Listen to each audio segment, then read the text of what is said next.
Good afternoon. Kind of open things up here. Coming into year two, very excited about this football team. They really put a good amount of hard work in the off season, even through the summer. You know, coming back from summer vacation, just feel like this team has really progressed in the right direction in a lot of different areas of this program. So, you know, still a lot of unknowns. We've got, you know, it's like opening up a Christmas present, right? We got 50 new guys, and you know, some guys were here in the spring, some guys are just now getting acclimated this summer, and there's still some unknowns in some key spots. But you know, we are excited about the athleticism that our kids are bringing to the table. The mindset seems to be in the right direction. You know, obviously the biggest, you know, challenge that we have as a coaching staff as we move forward through fall camp is to make sure that we glue this team together. You know, again, when you have the newcomers who are getting ready to live through our culture and the way we do things, and there's still a high expectation that is expected of us as a football program that these guys got to figure out. So I'm really relying on, you know, some of the older players to take ownership of the culture and make sure that they, you know, do a good enough job of, you know, making sure that the newcomers understand what the standards are, you know, the daily standards of how we practice and, you know, how we go about business, and when classes start, how we, you know, compete in the classroom as well. So all that being said, I know our coaches did a phenomenal job in the recruiting process of identifying the right traits mentally and physically with the newcomers that we have in the program, and you know, now it's a matter of them you know, getting them developed to a point where they can be of value to this program. So all that being said, a lot of good things that are happening. I'm excited. Can't wait to get it started. So any questions you guys may have for me? Stan, so you know, with a team that's 50% experienced and knows you and you know them, and 50% new, how does that compare in sort of in preseason camp? How quickly you get ramped up to, how quickly you can get everybody ramped up to the speed they need to be at? Yeah, you know, so, you know, that's the one difference from a year ago, right? It was, you know, the unknowns going into spring ball, for example, and then not knowing, you know, how the type of competitors that we have on the football team. You know, I didn't have that figured out going into the season, so there was some angst in that respect. But the one thing that I can say is that we do have a good nucleus of guys who are still a part of this program from a year ago, who have lived through the tough times with us a year ago, and they fully have a clear understanding of how we go about our business on a daily basis. So that helps. You know, that helps get the other 50 that I may not know so well on board a little quicker than a year ago, because there are guys who have lived through the experience of what we are expected of them on a daily basis. So, you know, again, I'm excited. We recruited intentional young men, guys who love football, guys who believe in brotherhood and a family type of atmosphere. We asked those questions at the front door. So the difference from a year ago to now is the newcomers appear to be buying in a lot quicker than the team did a year ago. You know, but all that being said, that's credit to the nucleus of guys who are here in this program that was there a year ago. They're making it all work right now. Stan, with 1 year under your belt, what would you say, or if there's any, you know, lessons learned after 1 year as a head coach? Lessons learned? There's a lot of lessons learned. I mean, such a broad question there. You know, how to manage my time. You know, that starts with me, right? I mean,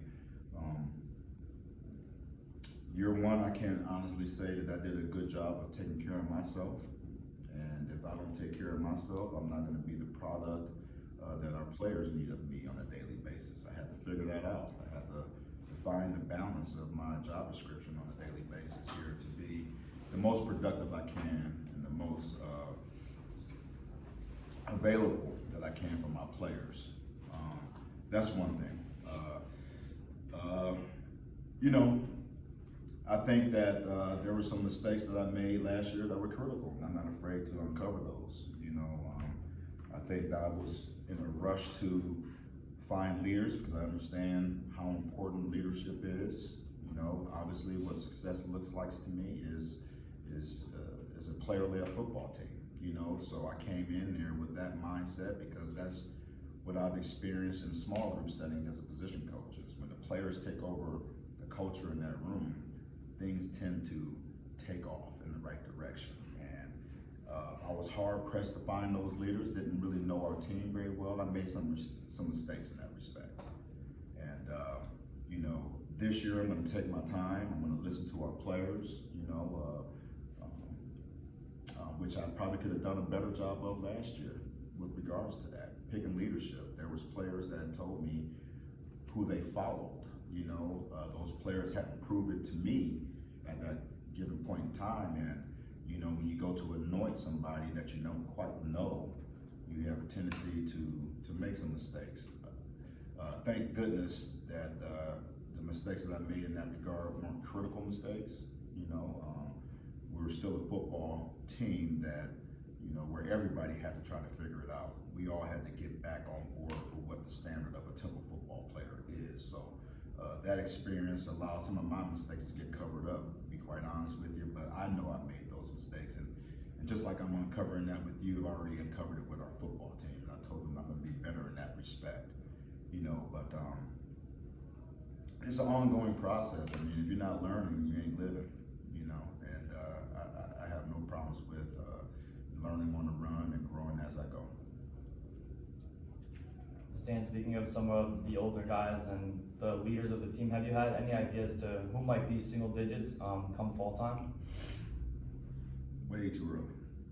I mean, again, we got 50 new guys. Who's to say that those guys aren't warrant of that single digit? And what's going to be different this year is I'm going to listen to our players. I'm going to make sure that I do a good job of painting a picture of what a single digit is. And we've talked about that, starting back in the winter, just trying to give them a clear idea of what a single digit looks like. So when they go to vote, that we take the popularity contest out of it and they pick the right guys for the team. And so all that being said, there hadn't been enough,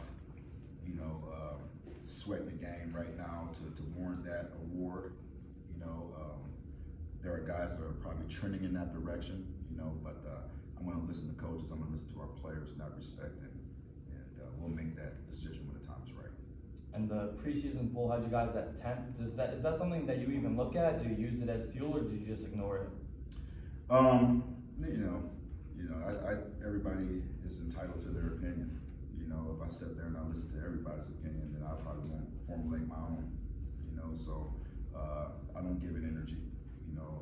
I give all my players the energy that they need from me, and for me to sit there and to try to provide for my football players off of someone's opinion, I'll be wasting my time and theirs. So we're just going to go to work and put our feet to the ground and do what a Temple football player is supposed to do.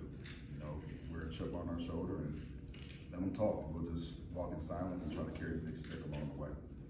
And season is about a month from today. Tomorrow it's exactly 1 month. When do you start preparing for that first game of the season against Akron? Every day. Every day in our preparation, we're preparing to win football games, regardless of who's on the schedule.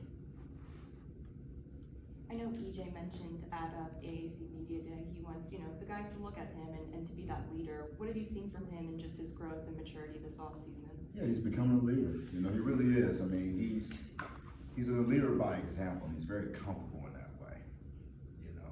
He can very easily go into a dark room, grab a remote control and turn a video on and watch it all day and be very comfortable. And he'll have teammates walk past him every single day, and they'll see him prepping, and they'll be encouraged by that to do the same thing, and they'll turn into a contagious deal. But that's not enough. Not everybody's motivated by what they see. Sometimes they're motivated by what they hear. And we know this is an uncomfortable piece for EJ, but he's very well capable of it. He has the respect of his teammates, and his teammates are calling for it. And to his credit, he's done that. He's done the uncomfortable thing as of late, and in rallying his teammates, rallying those wide receivers, you know, getting people to do the little things and the extra things that he has done, you know, for a year since he's been here now. So it's just fun to watch. It is fun to watch. You know, I think he's getting more and more comfortable in that setting. You know, but I think it's more of he knows that this is what he has to do. This is what comes along with the job description, being leader. You know, and and he embraces that piece of it. So I'm proud of him. Dan, Jordan McGee and Layton Jordan are sort of the two guys who everybody notices getting the preseason accolades. You know, what kind of level can they bring it up to from where they were last year? How much more can they give? And then the guys who are right behind them, Vandy, Jacob Hollins, Dewan Black, maybe. Like, how close are those three or some other guys to being almost as productive as those two were last year? Yeah, I mean, there's no question about the ceiling and the capabilities that those athletes mentioned has. I think they have the chance to be phenomenal football players. I really do. They're guys who, you know, do everything right. They live right. They prepare the right way. It's important to them. They're very, very competitive, and they study the game. They respect the game. All that being said, you know, what they did a year ago is a year ago, and they have to, for the success of this football program, elevate their game and their level of play. And if they aspire to be, you know, NFL football players like I think they do, like I know they do, and I think they will have a legit shot at having maybe one day, I think that they have to have a little bit of awareness about where they are in their development and realize that they still have a long way to go, right? So they can't get there by themselves. To your point, with every name that you mentioned right there, they have really gotten close with their position coach. That they've taken ownership of their room. They're becoming leaders in their room. They're setting standards in their room for their teammates. And these are the things that are attractive to professional coaches. And I just think that they have those traits, but they gotta go show and prove it. You know, again, me predicting and assuming that they're gonna reach a certain level of play really means nothing. Those players gotta go figure out and do it. They have to be intent about what they want every single day. And that's gonna be their challenge every day for me. Are Jacob and Trey Thomas, who had missed time, are they pretty much 100 to go starting tomorrow? They're good to go. Stan, how do you feel heading into training camp from a depth and an injury standpoint? Depending on the position, you know, a year ago, that offensive line was an issue. I don't feel as bad this year, okay? A year ago, the D-line wasn't an issue. A little bit of an issue, you know? Again, I think we've recruited better. You know, we got some really good body types coming in. I think that a lot of our best talent's gonna be the new talent, you know, and how fast can we get them ready to play? Again, that's a two-way street, right? I know that my coaches can get them ready to play. It's how the player receives it is the question mark, right? So, yeah, there's holes to fill. We've gotten better in a lot of respect in regards to depth. We're a lot healthier than we were a year ago going into fall camp, you know, but you know what it is, it's football, right? And, you know, from a depth chart standpoint, it's gotta be competitive in every single one of them. If you ask if there's, you know, a key factor to our success this year, I'm not saying it's the key factor, but it's up there, is we need to understand that we need to be quality, we need to build quality depth amongst the team, all right? And I need every player to have a good big picture thought process and maturity about that when they think about this. You know, everybody has to be ready to play. Every freshman, every newcomer, these guys have got to get ready to play. And if we're building quality depth, then it really allows the people who may be so-called starters to really cut it loose, you know, because now they're gonna be able to put out more quality reps over time because there's gonna be people behind them that can take some of the heat off of them, you know, from a power workload standpoint.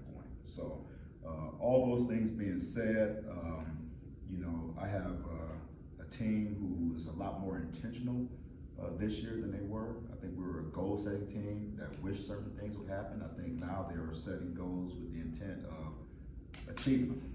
you know, which is a big difference in the mindset. So when we talk in terms of injuries, it's got to be a next man up mentality. When we talk in terms of depth chart, it's got to be them sharpening their tools every day, you know, and getting themselves ready. So when their number is called, they're ready. And that's the responsibility of not only me, it's the responsibility of the whole entire team. Stan, you mentioned the new talent might be some of the best talent. Is there anybody that stood out to you going into the fall, and you know, somebody that has come into the program and has looked better than maybe you anticipated? Well, we got, you know, I would say all of our offensive linemen, you know, are coming in, showing, you know, good functionality of strength and size. You know, a lot of times you bring in the offensive lineman and, you know, you're developing size and strength. And that's still the case for some of our freshmen that are coming in, but we got some junior college kids at Barajas and, you know, people like that who are coming in that are physically ready, mentally have been through it, playing games and college games, and they're ready to go, you know. So it's people like that. I just named one right there, but he's not the only one, obviously. There are a lot of guys that are coming in that are showing that they have the maturity and the mindset to help us right away. You know, now, all that is not answered until we actually get into the game situation, right? You know, and we got to create those game situations in practice. I'm not saying Akron's got to be the first time to try to figure it out. We got to create those pressure situations in practice every day to see how these guys are going to handle it. And so we're still a far way away from being able to decide who is actually really ready for the lights. What is sort of your initial impressions of Joe Evans? He's a serious young man. You know, I hadn't seen him smile a whole lot. I know he's having fun. It's kind of his personality. He's serious. I mean, he wants to contribute right away. You know, the young man's had a lot of success coming out of high school in an area in Florida where it's really good football. You know, he's a guy who's won some state championships. Fell short this year, but got a couple of championships under his belt, and he's been the guy, you know, down in high school. And it's always interesting when you bring in, you know, football players to join your team. They're coming from being the guy, right?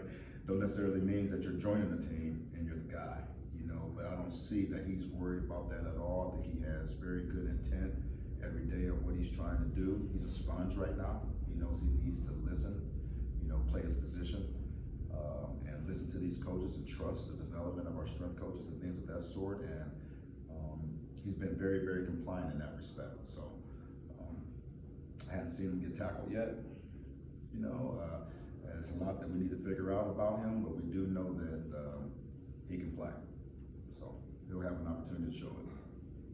Coach, obviously over the summer you had a change at the D-line coach position. How seamless has that been with Larry Knight coming back to Temple? And how did that kind of relationship build with him? Yeah, it was pretty cool. You know, we got I'd say we got pretty lucky. You know, not only in transitioning with Coach Knight, the coach that's been here before, and you know, you got Tyree Foreman at running back. Our running backs coach has also been here before. It's a huge advantage, you know, to bring a coach back to a place like Temple because they fully understand what this place is. They live through the culture of Temple Tough and being a single digit, and you know, they understand the type of kids we're getting here and the demographics of where they're coming from, and you know, so he walks in here and immediately connects with our players. Immediately. It was seamless that way. I mean, he's got great social awareness, he cares, and they felt that right away, you know. So, again, I tell those guys all the time, they're lucky that somebody like Larry Knight was available, you know, and we were able to go get him. And, you know, I feel very grateful that, you know, he wanted to come back to Temple and embark on this new vision, because it's a different vision than when he was here before. And, you know, he just loves these kids and he loves this place, so that helps in the process. So we're just very happy to have him back. There was some conversation in the spring about Quincy Patterson fitting into some other spots maybe, or special teams or something. How is it, a thought process of that still in mind as we Yeah, go the thought process with that is to just, you know, as we're working through our packages and trying to figure out what's going to be the best way to get the best players on the field to do the things that they do the best. That's what it is. And I think, you know, there is something that he brings to the table. You know, it's something that he brings to the table. You know, one thing I can say is that he's made a huge improvement at quarterback. He really has. You know, I mean, there's been the light has come on, and I think it's because he has a much further understanding of the offense. He has a clearer understanding of the offense, and things are starting to click for him. His arm has loosened up, his body has changed, he has gotten stronger, and his arm has gotten stronger. You know, and I just see him throwing the ball well, but he does bring this skill set when the ball is in his hands, and so he's a guy that will potentially cross-train. You know, not to remove him completely from quarterback, but then making sure that we find packages within our system to where he can be a valuable football player for us in other ways other than quarterback on offense. Did the spring show that maybe Tyler Douglas could be a package building kind of guy? We kind of made the biggest plays in the Cherry White game. Yeah, I mean, he's a tough kid. That's number one. You know, so that fits the mold, right? He didn't do a whole lot of flinching, and it was really impressive by how quickly he picked up on the system. There's a long way to go here. You know, we didn't throw the whole package at him, at Tyler, early on. You know, he was still a freshman, still making the adjustments, so we were very careful of how much we put on his plate early. You know, but no, he's got ice in his veins. I mean, you know, but Brock's another guy that we brought in, quarterback from California, who is showing signs that he's going to add some valuable depth to the position. So, again, we're just going to compete. You know, we're going to compete. We're going to let these guys compete. We're going to create that environment for those guys to compete, and we know that if they embrace it the right way, all of them are going to get better. You know, but you know, it's hard to be in that room and not know what happened to E.J. Warner and not be excited. You know, sitting at quarterback position, knowing that you have a real opportunity to play when your number is called. So the preparation that we're seeing in those quarterbacks, those new quarterbacks into our program, is on the level of EJ, because obviously they can see EJ sitting in front of him, what he did to get to where he is now. So this is pretty neat. Was there ever a conversation with EJ during the offseason just about embracing your role and setting that bar for the other guys? Or was that something that just he had that mindset before? No, he had to hear it. He has the mindset. Again, he knows. I mean, you know, he knows what is asked of the position. You know, but he had to hear it. And you know, a person like him who's so humble and doesn't want to ruffle the feathers at all. You know, sometimes you just got to sort of talk to him and give him the green light. Even though he has the green light, you know, you just got to tell him, hey, you got the green light to do these things. But he knows what to do, and again, he's doing a much better job of it. And with EJ now having, you know, in his second year, a lot of different talent on the offense, can we expect anything different offensively from you, like in the playbook, or, you know, what kind of changes can we see? You know, the one thing, the most important thing that I hope that we can do better is produce and execute. And I expect that to happen. You know, Everett Sadie's always managed to keep the lead on these guys in the running back room. Is he still coming here tomorrow as, right, the number one, the guy the other guys have to beat?